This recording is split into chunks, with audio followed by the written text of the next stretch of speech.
बिस्मिल्लाहिर्रहमानिर्रहीम, अस्सलाम वालेकुम। पाकिस्तान और दुनिया भर में देखने और सुनने वालों को अब्दुल कादिर का सलाम। पाकिस्तान में 21 जून की रात है। जब ये व्लॉग देख रहे होंगे तो 22 जून शुरू हो जाएगा, क्योंकि ये व्लॉग लेट आ रहा है। बाहर इतनी ज़बरदस्त बारिश हो रही है तो थोड़ा ड्राइव पर निकल गए।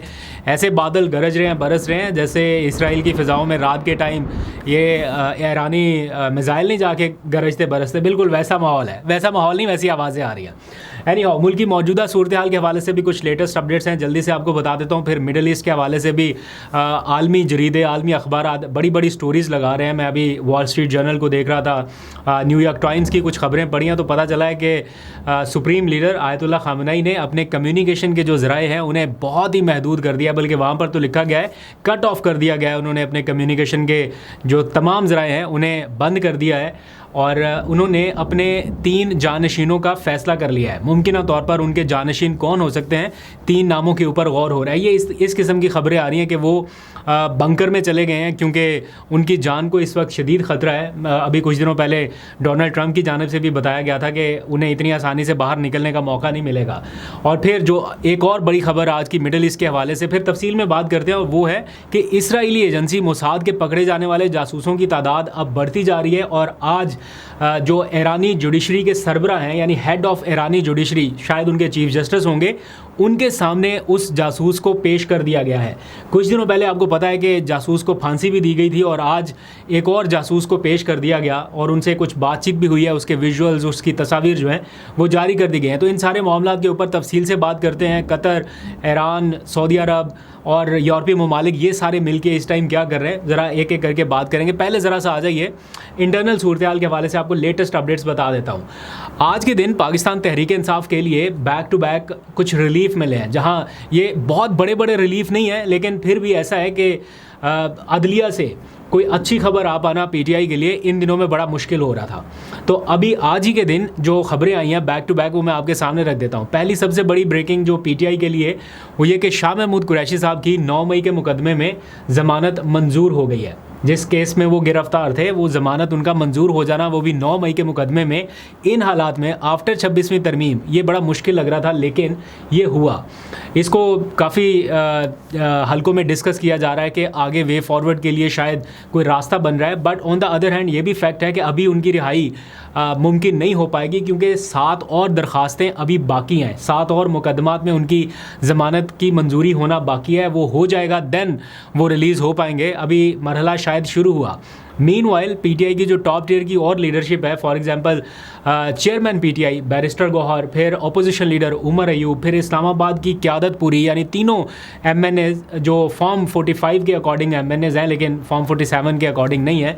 आमिर मुगल है उनमें, शुएब शाहीन है, अली बुखारी हैं। इन तमाम लोगों के ख़िलाफ़ कायम किया गया एक जाली मुकदमा आज अपने अंजाम को पहुँचा है, और इन सब को ये धांधली के ख़िलाफ़ होने वाले एहतजाज की सूरत में जो मुकदमा कायम किया गया था उससे बरी कर दिया गया है। तो ये छोटे छोटे से रिलीफ हैं, इनिशियल रिलीफ आप कह लीजिए, जो पीटीआई के लोगों को अब मिलना शुरू हुए हैं। इसको डिस्कस किया जा रहा है। मीनवाइल इमरान खान की जो ज़मानत की दरख्वास्तें हैं वो कल लाहौर हाई कोर्ट में फ़िक्स हो गई हैं। अब कल से उनके ऊपर भी समाअत होगी। देखते हैं उसमें कहाँ तक मामला जाता है। वो पॉलीग्राफिक टेस्ट की सूरत में अभी फंसा रहेगा या उनको ज़मानत मिल सकेगी। बहुत सारे लोग अभी डिस्कस करना शुरू हुए हैं, मैं भी नोटिस कर रहा हूँ। इसको एग्जैजरेट करने की ज़रूरत बिल्कुल नहीं है, लेकिन लोग डिस्कस कर रहे हैं कि जो अमेरिका में रीसेंट मुलाकातें हुई हैं, जो कुछ भी हुआ है, ऐसा मुश्किल है कि उसमें इमरान खान का तज़किरा या जिक्र ना हुआ हो, जबकि पीटीआई के लोगों ने इतनी ज़्यादा लॉबिंग की, उनके आसपास हल्का अहबाब के लोग इतनी ज़्यादा आवाज़ें उठा रहे हैं, कांग्रेस के लोग आवाज़ें उठा रहे थे। तो क्या डोनाल्ड ट्रंप ने बिल्कुल इग्नोर कर दिया होगा? इसमें 2 तरह की चीज़ें हैं। कुछ लोग कह रहे हैं कि बात हुई है, मुझे नहीं पता, क्योंकि हम तो उसमें थे नहीं और ऑफिशियल कोई स्टेटमेंट ऐसी है नहीं। बट एक चीज़ की तरफ ध्यान जाता है, अगर ज़रा सा भी जिक्र ना हुआ होता या बिल्कुल बात ना हुई होती, एक नैरेटिव यहाँ पूरे पाकिस्तान में ज़रूर बनने लग जाता कि देखिए जी, उन्होंने तो पूछा तक नहीं, उन्होंने तो जिक्र तक नहीं किया। ये बयान जो है ये वफाकी वुज़रा से लेके टॉप टियर की लीडरशिप से लेके नीचे तक सब बयानात देते कि देखिए इतने इररेलेवेंट हो गए कि उन्होंने पूछा तक नहीं। लेकिन अभी तक इस किस्म का नैरेटिव नहीं आया। दैट मीन्स के माइट भी पॉसिबल कि कोई बातचीत हुई हो। बहरहाल ये अगर ना भी कोई बताए तो ये जो मुकदमात की ट्रेल है इसके आने वाले जो फैसले होंगे उसमें क्लियर हो जाएगा कि जनाब कोई है या नहीं। बट फिर भी अब इन सारी चीज़ों पे आस उम्मीद रखने की बजाय पीटीआई को अपनी स्ट्रगल, अपनी मेहनत के ऊपर जोर देना होगा, बाकी किसी चीज़ के। यही इमरान खान साहब ने भी कहा था कि मैं डोनाल्ड ट्रंप से किसी किस्म की कोई मदद नहीं चाहता, मैं कहूँगा कि वो इस मामले में न्यूट्रल रहें, वो बिल्कुल गैर जानिबदार है। यही उन्होंने उस वक्त मौक़िफ़ अपनाया था। तो इसलिए अगर उनकी तरफ से कोई बात नहीं भी हुई तो उससे इमरान खान के बयानियों को कोई नुकसान नहीं पहुंच रहा। मीनवाइल आज उनके GHQ हमला केस के हवाले से जो समाअत होना थी वो हो गई मौखर, और वो इसलिए भी करना पड़ रही है क्योंकि आगे बजट वाला जो मामला है उसकी मुलाकातें रोकना मकसूद हो सकता है। अदरवाइज़ और कोई रीज़न ऐसी नज़र नहीं आ रही कि जज साहब अचानक छुट्टी के ऊपर चले गए।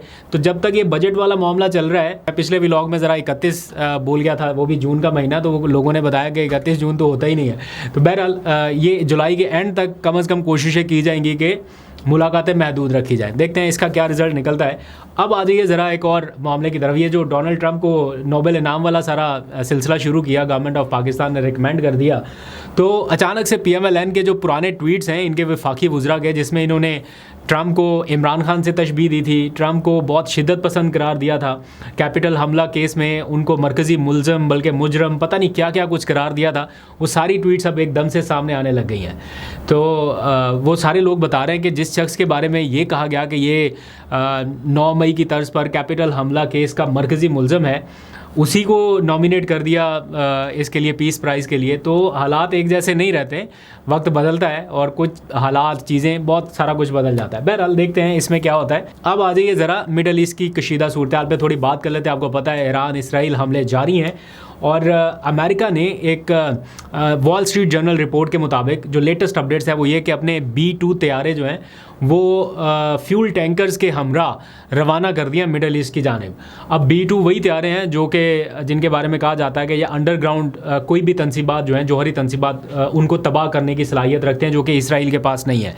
तो अगर अमेरिका B-2 तैयारे अपने भेज रहा है तो फिर अमन का दायित्व तो ना हुआ एक तरह से, फिर तो दैट मीन्स कि वो जंग में कूदने के लिए ज़हनी तौर पे तैयार है।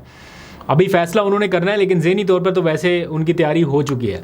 अब इसी सारी ख़बरों के दौरान ये पता चला कि बल्कि न्यूयॉर्क टाइम ने गालबन ये ख़बर लगाई कि ईरान के जो सुप्रीम लीडर हैं आयतुल्लाह खामेनेई, वो अंडरग्राउंड मौजूद हैं, और उन्होंने वहीं से अपनी सारी कम्युनिकेशन जो है वो ब्लॉक कर दिया। बहुत लिमिटेड लोगों के साथ वो राब्ते में हैं, और इस दौरान उन्होंने अपने जो सक्सेसर्स हैं यानी अपने जानशीन, उनके नामों के ऊपर गौर किया है या फ़ैसला कर लिया कि कौन उनके जानशीन हो सकते हैं, क्योंकि उनको भी अंदाज़ा है कि उनकी जान को इस वक्त ख़तरा है, वो इसराइल के निशाने पर हैं, हिट लिस्ट पे हैं, और किसी भी टाइम उनको टारगेट किया जा सकता है जैसे बाकी उनकी मिलिट्री लीडरशिप को किया गया।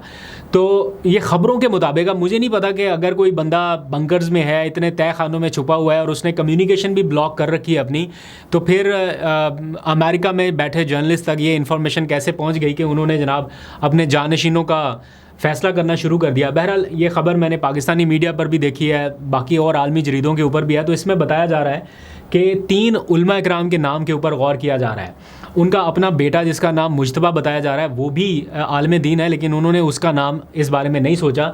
3 और नाम हैं जिनको अभी डिस्क्लोज़ नहीं किया गया। ये भी बताया जा रहा है कि जो ईरान के साबिक सदर हैं इब्राहिम रईसी, जो अभी हेलीकॉप्टर हादसे में शहीद हो गए थे, उनका नाम भी इस दौड़ में शामिल था कि इन फ्यूचर उनको भी शामिल किया जा सकता है ईरान के सुप्रीम लीडर की दौड़ में, लेकिन वो तो फिर शहीद हो गए, तो इसलिए उनका नाम तो इसमें नहीं है। अब ईरानी सुप्रीम लीडर की जो उम्र है इस टाइम वो कोई तकरीबन 83 ईयर्स के करीब है। 36 साल तक वो सुप्रीम लीडर रह चुके हैं। तो उनको अभी इस मौके पर आके किस चीज़ का डर होगा? उन्होंने हर किस्म की मोहब्बत समेटी है, पूरा ईरान उनके ऊपर एक तरह से जान निछावर करने के लिए तैयार है, सारे लोग उनसे प्यार करते हैं, मोहब्बत करते हैं। तो सिवाय चंद एक तबके के जो रजीम चेंज के हामी हैं कि रजीम चेंज करना है वहाँ पे, अदरवाइज़ बहुत सारे लोग उनको प्यार करते हैं। तो अब देखते हैं कि मेरा नहीं ख्याल कि इस एज में जाके उनको कोई इस चीज़ का खौफ होगा कि किसी टाइम पे भी वो शहीद कर दिए जाएं या मारे जाएं। तो इसलिए मेरा ख्याल है उन्होंने वक्त रहते अपना जानशीन भी और अपनी मिलिट्री के हवाले से भी उन्होंने फैसले किए हैं कि कौन कौन अगर मौजूदा जो चीफ़ हैं इनके बाद किसी को आना पड़ा तो कौन आ सकता है, तो उसके हवाले से भी कुछ डिसीजंस किए गए हैं। मीनवाइल एक ख़बर यह है कि जो यूरोपीय ममालिक के वज़ीर ख़ारजा थे, उन्होंने ईरान के वज़ीर ख़ारजा के साथ मुलाकात की और उसमें मामलात को सेटल डाउन करने की कोशिश की कि ईरान जौहरी हथियारों से बाज रहे, नेगोशिएशन शुरू करते हैं। और उन्होंने मना किया कि जब तक इसराइल के हमलों की मज़म्मत नहीं होती या इसराइल हमले नहीं रोकता तब तक ये काम इसी तरह जारी रहेगा। मीनवाइल अब एंट्री हुई है कतर और सऊदी अरब की। इन दोनों ममालिक के वज़ीर ख़ारजा ने भी ईरानी वज़ीर ख़ारजा से मुलाकात किया, तो हर तरफ से अटैम्प्ट्स हो रही हैं कि किसी तरह से चीज़ों को सॉर्ट आउट किया जाए। देखते हैं फर्दर जो भी अपडेट्स होगी आपसे शेयर करूँगा। अभी तक के लिए इतना ही। अपना बहुत सा ख्याल रखिए। अल्लाह हाफ़िज़।